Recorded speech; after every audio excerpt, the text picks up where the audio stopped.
Hi ನಮಸ್ಕಾರ, welcome back to my videos. ನೀವು ನೋಡ್ತಾ ಇದ್ದೀರಾ moms of two princess YouTube channel. ಇವತ್ತಿನ ವಿಡಿಯೋನಲ್ಲಿ ನಾನು ನಿಮಗೆ ನಾಟಿ ಸ್ಟೈಲ್ ಚಿಕನ್ ಬಿರಿಯಾನಿ ಯಾವ ರೀತಿ ಮಾಡೋದು ಅಂತ ಹೇಳ್ಕೊಡ್ತೀನಿ.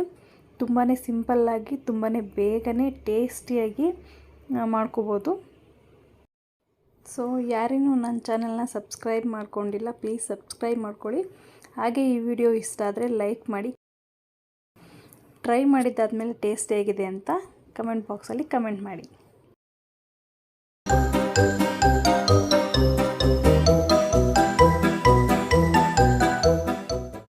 ಚಿಕನ್ ಬಿರಿಯಾನಿ ಮಾಡೋದಕ್ಕೆ ಮೊದಲು ನಾನಿಲ್ಲಿ ಒಂದು ಹಿಡಿ ಕೊತ್ತಂಬರಿ ಸೊಪ್ಪು, ಒಂದು ಹಿಡಿ ಪುದೀನ ಸೊಪ್ಪನ್ನ ತೊಗೊಂಡಿದ್ದೀನಿ. ಇದೆರಡೂ ನಾಟಿ ಸೊಪ್ಪುಗಳನ್ನ ತೊಗೊಂಡಿದ್ದೀನಿ ನಾನು. ಇಲ್ಲಿ 6 ಹಸಿರು ಮೆಣಸಿನ್ಕಾಯಿ, 1 ಇಂಚ್ ಆಗೋಷ್ಟು ಶುಂಠಿ, 1 ಗೆಡ್ಡೆ ಬೆಳ್ಳುಳ್ಳಿನ ತೊಗೊಂಡಿದ್ದೀನಿ. ಇದಿಷ್ಟನ್ನು ಮೊದಲಿಗೆ ತುರಿಯಾಗಿ ಗ್ರೈಂಡ್ ಮಾಡ್ಕೊಳ್ಳೋಣ. ತುಂಬ ಪೇಸ್ಟ್ ಥರ ಮಾಡೋದೇನು ಬೇಡ, ತುರಿಯಾಗಿದ್ದರೆ ಸಾಕಾಗುತ್ತೆ. ನೋಡ್ಬೋದು ಎಷ್ಟು ಗ್ರೀನಾಗಿ ಬಂದಿದೆ.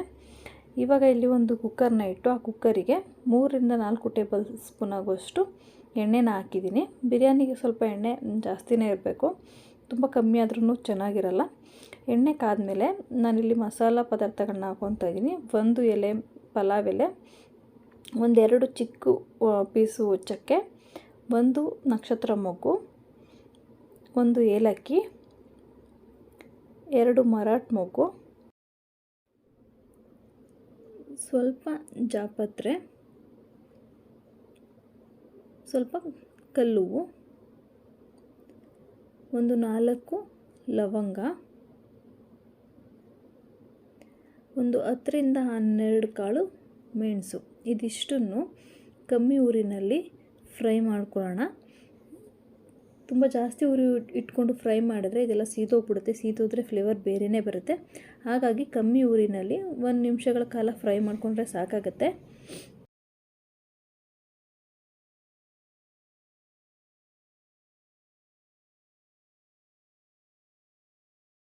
ಇಲ್ಲಿ ನಾನು 2 ಮೀಡಿಯಮ್ ಸೈಜ್ ಈರುಳ್ಳಿನ ಸಣ್ಣದಾಗಿ ಹಚ್ಚಿ ಯೂಸ್ ಮಾಡ್ತಾಯಿದ್ದೀನಿ. ಇದನ್ನು ಫ್ರೈ ಮಾಡ್ಕೊಳ್ಳೋಣ ಎಣ್ಣೆಯಲ್ಲಿ ಚೆನ್ನಾಗಿ. ತುಂಬ ಬ್ರೌನ್ ಬರೋ ತನಕ ಫ್ರೈ ಮಾಡಬೇಕು ಅಂತ ಏನೂ ಇಲ್ಲ. 70% ಇದು ಚೆನ್ನಾಗಿ ಎಣ್ಣೆಯಲ್ಲಿ ಫ್ರೈ ಆದರೆ ಸಾಕಾಗುತ್ತೆ. ನಾನಿಲ್ಲಿ ಮಾಡ್ತಾ ಇರೋದು ನಾಟಿ ಸ್ಟೈಲ್ ಚಿಕನ್ ಬಿರಿಯಾನಿ ಆಗಿರೋದ್ರಿಂದ ಇಲ್ಲಿ ಯಾವುದೇ ರೀತಿ ಮಸಾಲ ಪುಡಿಗಳನ್ನ ಯೂಸ್ ಮಾಡ್ತಾಯಿಲ್ಲ. ನಾನು ತುಂಬ ನ್ಯಾಚುರಲ್ಲಾಗಿ ಸಿಗುವಂಥ ಇಂಗ್ರೀಡಿಯೆಂಟ್ಸ್ನ ಯೂಸ್ ಮಾಡಿ ಮಾತ್ರ ಮಾಡ್ತಾಯಿದ್ದೀನಿ. ಇವಾಗ ಇಲ್ಲಿ ಈರುಳ್ಳಿ ಫ್ರೈ ಆಗಿದೆ, 70% ನೋಡ್ಬೋದು. ಇವಾಗ ಇದಕ್ಕೆ ನಾವು ಆಲ್ರೆಡಿ ತೊಳೆದು ನೀರನ್ನೆಲ್ಲ ಡ್ರೈ ಮಾಡಿ ಇಟ್ಟಿರುವಂಥ ಚಿಕನನ್ನು ಹಾಕ್ತಾಯಿದ್ದೀನಿ. ಇಲ್ಲಿ ನಾನು 1 kg ಚಿಕನ್ನ ಯೂಸ್ ಮಾಡಿದ್ದೀನಿ. ಯಾವುದೇ ಬಿರಿಯಾನಿಗೂ ಪೀಸ್ ಯಾವಾಗಲೂ ದಪ್ಪದಾಗಿ ಒಡಿಸಿರಬೇಕು. ತುಂಬ ಸಣ್ಣದಾಗಿ ಒಡಿಸ್ಬಿಟ್ರೆ ಅದು ಬಿರಿಯಾನಿನಲ್ಲಿ ಎಲ್ಲ ಕಲಸೋಗ್ಬಿಡುತ್ತೆ. ಇದಕ್ಕೆ ಇಲ್ಲಿ ಒಂದು ಅರ್ಧ ಟೇಬಲ್ ಸ್ಪೂನ್ ಆಗುವಷ್ಟು ಅರಿಶಿನ ಮತ್ತು ರುಚಿಗೆ ತಕ್ಕಷ್ಟು ಉಪ್ಪನ್ನ ಆ್ಯಡ್ ಮಾಡಿ ಚೆನ್ನಾಗಿ ಮಿಕ್ಸ್ ಮಾಡ್ಕೊಳ್ಳೋಣ. ಈ ಬಿರಿಯಾನಿನ ಮಾಡೋದಕ್ಕೆ ತುಂಬ ಪ್ರೋಸೆಸ್ಗಳೇನು ಇಲ್ಲದೇ ಇರೋದ್ರಿಂದ ಇದನ್ನು ಬ್ಯಾಚಲರ್ಸ್ಗಳು ಆರಾಮಾಗಿ ಮಾಡ್ಕೊಬೋದು. ಉಪ್ಪು ಮತ್ತು ಅರಿಶಿನ ಎಲ್ಲ ಪೀಸ್ಗಳಿಗೂ ಸರಿಯಾಗಿ ಮಿಕ್ಸ್ ಆಗೋ ಥರ ನೀಟಾಗಿ ಮಿಕ್ಸ್ ಮಾಡ್ಕೊಬೇಕು. ಈ ಚಿಕನ್ನಲ್ಲಿರುವಂಥ ನೀರಿನಂಶ ಎಲ್ಲ ಹೋಗಿ ಎಣ್ಣೆ ಬಿಡಬೇಕು. ಅಲ್ಲಿ ತನಕ ಇದನ್ನು ಚೆನ್ನಾಗಿ ಫ್ರೈ ಮಾಡ್ಕೋಬೇಕು. ಯಾಕೆಂದರೆ ಚಿಕನ್ನಲ್ಲಿರೋ ನೀರಿನಂಶ ಹಾಗೆ ಉಳಿದೋಗ್ಬಿಟ್ರೆ ಬಿರಿಯಾನಿ ಅಷ್ಟು ಚೆನ್ನಾಗಿರಲ್ಲ, ಟೇಸ್ಟು ಬರಲ್ಲ.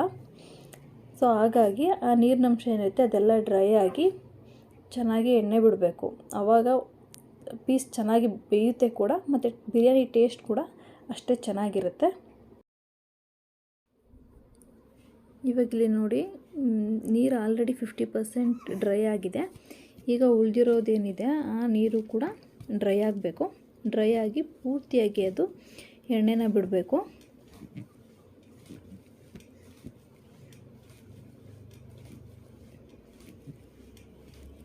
ಇವಾಗಿಲ್ಲಿ ಚೆನ್ನಾಗಿ ನೀರೆಲ್ಲ ಡ್ರೈ ಆಗಿದೆ, ಎಣ್ಣೆ ಬಿಟ್ಟಿದೆ.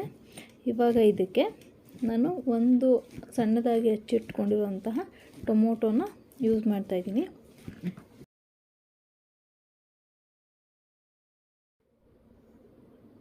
ಇದನ್ನು ಚೆನ್ನಾಗಿ ಒಂದು ಸಲ ಮಿಕ್ಸ್ ಮಾಡ್ಕೊಳ್ಳೋಣ. ಈ ಟೊಮೊಟೊ ಇದರಲ್ಲೇ ಚೆನ್ನಾಗಿ ಬೇಯಬೇಕು ಅಂತ ಏನಿಲ್ಲ. ಇದ್ರ ಜೊತೆಗೇ ನಾವು ಆಲ್ರೆಡಿ ರುಬ್ಬಿಟ್ಕೊಂಡಿರುವಂತಹ ಸೊಪ್ಪು, ಶುಂಠಿ ಮತ್ತು ಹಸಿರು ಮೆಣಸಿನ್ಕಾಯಿ ಪೇಸ್ಟ್ ಏನಿದೆ ಅದನ್ನು ಆ್ಯಡ್ ಮಾಡ್ಕೊಳ್ಳೋಣ. ಆಗ ಟೊಮೊಟೊ ಜೊತೆಯಲ್ಲಿ ಇದನ್ನು ಕೂಡ ಫ್ರೈ ಆಗುತ್ತೆ. ಇದನ್ನು ಚೆನ್ನಾಗಿ ಒಂದು ಸಲ ಮಿಕ್ಸ್ ಮಾಡ್ಕೊಳ್ಳೋಣ. ಮಿಕ್ಸ್ ಮಾಡಿಕೊಂಡು ಇದರಲ್ಲಿ ಹಸಿ ಫ್ಲೇವರ್ ಏನಿದೆ ಅದೆಲ್ಲ ಹೋಗಿ ಚೆನ್ನಾಗಿ ಬೇಯಬೇಕು. ಅಲ್ಲಿ ತನಕ ಇದನ್ನು ಮೀಡಿಯಮ್ ಫ್ಲೇಮ್ನಲ್ಲಿ ಬೇಯಿಸ್ಕೊಳ್ಳೋಣ. ಇದು ತುಂಬಾ ಸಿಂಪಲ್ಲು ಮತ್ತು ಬೇಗನೆ ಮಾಡ್ಕೊಬೋದು. ಎಲ್ರಿಗೂ ತುಂಬಾ ಇಷ್ಟ ಆಗುತ್ತೆ. ಎಲ್ಲರೂ ಒಂದು ಸಲ ಟ್ರೈ ಮಾಡಿ, ಚೆನ್ನಾಗಿದ್ದರೆ ನನಗೆ ಕಮೆಂಟ್ ಮಾಡಿ. ಇದು ನಮಗೆ ಹೋಟೆಲ್ನಲ್ಲಿ ಯಾವ ರೀತಿ ಇರುತ್ತೋ ಅದೇ ಥರ ಟೇಸ್ಟ್ ಇರುತ್ತೆ. ಇದರಲ್ಲಿ ನ್ಯಾಚುರಲ್ ಕಲರ್ ಕೂಡ ಇರುತ್ತೆ, ಗ್ರೀನ್ ಕಲರ್ ಆಗಿ ಇದು ಇರುತ್ತೆ. ಇವಾಗೆಲ್ಲ ಹೋಟೆಲ್ಗಳಲ್ಲಿ ದೊನ್ನೆ ಬಿರಿಯಾನಿ ಹೇಗಿರುತ್ತೆ ಅದೇ ಥರ ಕಲರ್ ಕೂಡ ತುಂಬ ಗ್ರೀನಿಶ್ ಆಗಿ ತುಂಬ ಚೆನ್ನಾಗಿ ಬಂದಿರುತ್ತೆ. ಈಗ ಇದು ಚೆನ್ನಾಗಿ ಫ್ರೈ ಆಗಿ ಎಣ್ಣೆ ಬಿಟ್ಟಿದೆ. ಇವಾಗ ಇದಕ್ಕೆ ನಾನು ಇಲ್ಲಿ 1.5 ಗ್ಲಾಸ್ ಅಕ್ಕಿ ತೊಗೊಂಡಿದ್ದೀನಿ. 1.5 ಗ್ಲಾಸಿಗೆ 2.5 ಗ್ಲಾಸಷ್ಟು ನೀರನ್ನ ಹಾಕ್ತಾಯಿದ್ದೀನಿ. ಯಾಕೆಂದರೆ ನಾನು ಆಲ್ರೆಡಿ ಅಕ್ಕಿನ ನೆನೆಸಿಟ್ಕೊಂಡಿರೋದ್ರಿಂದ ಅರ್ಧ ಗ್ಲಾಸಷ್ಟು ನೀರು ಕಮ್ಮಿ ಹಾಕ್ತಾಯಿದ್ದೀನಿ. ಆ ಥರ ಹಾಕೋದ್ರಿಂದ ಅನ್ನ ಹುಡುಗೆ ತುಂಬ ಚೆನ್ನಾಗಿ ಬರುತ್ತೆ, ಮೆತ್ತಗಾಗಲ್ಲ. ನೀರು ಹಾಕಿದ್ದಾದಮೇಲೆ ಇದು ಒಂದು ಕುದಿ ಬರೋ ತನಕ ವೆಯ್ಟ್ ಮಾಡೋಣ. ಮತ್ತು ಈ ಟೈಮಲ್ಲಿ ನಿಮಗೆ ಉಪ್ಪು ಕಮ್ಮಿ ಇದೆ ಅಂತ ಅನಿಸಿದ್ರೆ ಉಪ್ಪು ಆ್ಯಡ್ ಕೂಡ ಮಾಡ್ಕೋಬೋದು.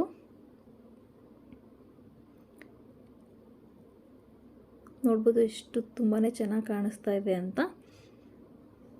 ಇವಾಗಿದು ಕುದಿ ಬರ್ತಾ ಇದೆ. ಇದಕ್ಕೆ ನಾನು ಆಲ್ರೆಡಿ ಅರ್ಧ ಗಂಟೆ ಮುಂಚೆನೇ ನೆನೆಸಿಟ್ಕೊಂಡಿರೋಂಥ ಅಕ್ಕಿನ ತೊಳೆದು ನಾನಿಲ್ಲಿ ಯೂಸ್ ಮಾಡ್ತಾಯಿದ್ದೀನಿ. ನಾನಿಲ್ಲಿ ಬುಲೆಟ್ ರೈಸ್ನ ಯೂಸ್ ಮಾಡ್ತಾಯಿದ್ದೀನಿ. ನೀವು ಯಾವ ರೈಸಲ್ಲಿ ಕೂಡ ಮಾಡ್ಕೊಬೋದು.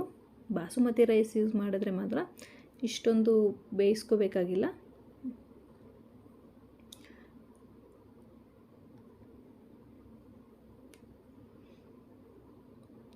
ಇಲ್ಲಿ ನಾನು ಈ ಬಿರಿಯಾನಿಗೆ ಮೊಸರಾಗಲಿ ನಿಂಬೆ ಹಣ್ಣಾಗಲಿ ಯಾವುದನ್ನು ಯೂಸ್ ಮಾಡಿಲ್ಲ.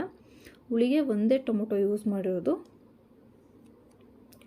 ಅಕ್ಕಿ ಹಾಕಿದಾದಮೇಲೆ ಇದನ್ನು ಚೆನ್ನಾಗಿ ಒಂದು ಸಲ ಮಿಕ್ಸ್ ಮಾಡ್ಕೊಳ್ಳೋಣ. ಮಿಕ್ಸ್ ಮಾಡಿಕೊಂಡು ಹಿಂದೆನೇ ಲಿಡ್ನ ಕ್ಲೋಸ್ ಮಾಡಬೇಕಂತ ಏನೂ ಇಲ್ಲ. ಇದು ಅಕ್ಕಿನ ಹಾಕಿ ಮಿಕ್ಸ್ ಮಾಡಿದ್ದಾದಮೇಲೆ ಇದನ್ನು ಒಂದು ಕುದಿ ಬರೋ ತನಕ ವೆಯ್ಟ್ ಮಾಡೋಣ. ಒಂದು ಕುದಿ ಬಂದಿದ್ದಾದಮೇಲೆ ಕುಕ್ಕರ್ದು ಲಿಡ್ನ ಕ್ಲೋಸ್ ಮಾಡಿ 2 ವಿಷಲ್ ಬರ್ಸ್ಕೊಳ್ಳೋಣ. ಇದು ಆಲ್ರೆಡಿ ನೆನೆಸಿದ್ರು ಕೂಡ 2 ವಿಷಲ್ ಬರ್ಸಿದ್ರೆ ಅನ್ನ ತುಂಬಾ ಸಾಫ್ಟಾಗಿ ಉದುರಾಗಿರುತ್ತೆ. ಈಗ ಇದು 2 ವಿಷಲ್ ಬಂದಮೇಲೆ ನಾನು ನಿಮಗೆ ಯಾವ ಥರ ಇದೆ ಅಂತ ತೋರಿಸ್ತೀನಿ. ಇಲ್ಲಿ ಕುಕ್ಕರ್ ಆಲ್ರೆಡಿ 2 ವಿಷಲ್ ಬಂದು ತಣ್ಣಗಾಗಿದೆ. ನಾನು ವಿಷಲ್ ಬರೋದನ್ನ ವಿಡಿಯೋ ಮಾಡ್ಕೊಂಡಿಲ್ಲ. ಸೊ ಇವಾಗ ಓಪನ್ ಮಾಡ್ತಾಯಿದ್ದೀನಿ. ನೋಡ್ಬೋದು ಎಷ್ಟು ತುಂಬಾ ಚೆನ್ನಾಗಾಗಿದೆ ಅಂತ. ಅಷ್ಟೇ ಟೇಸ್ಟಿಯಾಗಿ ಕೂಡ ಇರುತ್ತೆ. ಇದನ್ನು ತುಂಬ ಜಾಸ್ತಿ ಮಿಕ್ಸ್ ಮಾಡೋದಕ್ಕೆ ಹೋಗಬಾರ್ದು. ಚಿಕನ್ ಪೀಸೆಲ್ಲ ಕಲಸೋಗ್ಬಿಡುತ್ತೆ. ಹಾಗಾಗಿ ಮೇಲ್ಮೇಲೆ ಸ್ವಲ್ಪ ಮಿಕ್ಸ್ ಮಾಡಿಕೊಂಡ್ರೆ ಸಾಕಾಗುತ್ತೆ. ಕಲರ್ ಕೂಡ ತುಂಬಾ ಚೆನ್ನಾಗಿ ಬಂದಿದೆ. ಬಟ್ ಇದು ವಿಡಿಯೋನಲ್ಲಿ ಅಷ್ಟು ಕಲರ್ ಕಾಣಿಸ್ತಾ ಇಲ್ಲ. ನಿಮಗೆ ಯಾವ ರೀತಿ ದೊನ್ನೆ ಬಿರಿಯಾನಿ ಎಲ್ಲ ಗ್ರೀನಿಶ್ ಆಗಿರುತ್ತೆ ಅದೇ ಥರ ಇದೆ ಇದರಲ್ಲಿ ನೋಡ್ಬೋದು. ಸೊ ಟೇಸ್ಟು ಕೂಡ ಅಷ್ಟೇ ಚೆನ್ನಾಗಿರುತ್ತೆ. ಜಾಸ್ತಿ ಮಸಾಲೆ ಯೂಸ್ ಮಾಡದೇ ಇರೋದ್ರಿಂದ ಎಲ್ಲರೂ 1 ಪ್ಲೇಟ್ ತಿನ್ನೋ ಕಡೆ 2 ಪ್ಲೇಟ್ ತಿನ್ಬೋದು, ಅಷ್ಟು ರುಚಿಯಾಗಿರುತ್ತೆ. ಎಲ್ಲರೂ ಒಂದು ಸಲ ಮನೆಯಲ್ಲಿ ಟ್ರೈ ಮಾಡಿ. ಯಾರಿಗೆಲ್ಲ ಇಷ್ಟ ಆಗುತ್ತೆ ಕಮೆಂಟ್ ಮಾಡಿ ನನಗೆ.